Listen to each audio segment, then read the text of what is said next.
তোমার জন্মদিন, আজকে ক্লাসের বাচ্চাদেরকে বকবো না, সবসময় স্মাইল করতে থাকবো।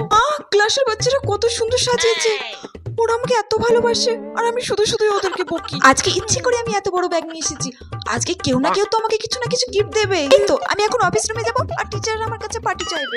আগে তো বন্ধুরা জন্মদিনে পার্টি চাইতো, আর এখন টিচাররা আমার কাছে পার্টি চাই। সারা জীবন কি বার্থডে পার্টি দিতে থাকবো নাকি? ম্যাম আমাকে কেক কিনেছে, ম্যাম কেক কাটি চলো। এরা আবার চকলেট কেক নিয়ে চলে এসেছে। উফ, শিক্ষক দিবসের দিনই তো আমি বললাম যে আমি চকলেট কেক খাই না, ওরা আবার চকলেট কেকই নিয়ে এসেছে। বুঝতে পারছি না ওরা আমার জন্য এনেছে না নিজেদের খাওয়ার জন্য এনেছে। Ma'am happy birthday. ও তোমাকে ফেভারিট টিচার বলতো আর ও শুধুমাত্র আমার জন্য একটা পেন এনেছে। ও তোমাকে একদমই পছন্দ করতো না। ও বাবা, ও এত সুন্দর একটা ইয়ারিং এনেছে। আগের বার তো আমি ওকে অঙ্কতে ফেল করে দিয়েছিলাম, তাও এত ভালো গিফট দিয়েছে। ফুল কেন দেয় আমি বুঝতে পারি না, ফুলটা তো কালকে খারাপ হয়ে যাবে, একটা চকলেট আনতে পারতো। এই বাবা, ক্লাসে বাচ্চাগুলো এত লাফালাফি করছে কেন? উফ, এ তো আমার জন্যই করছে।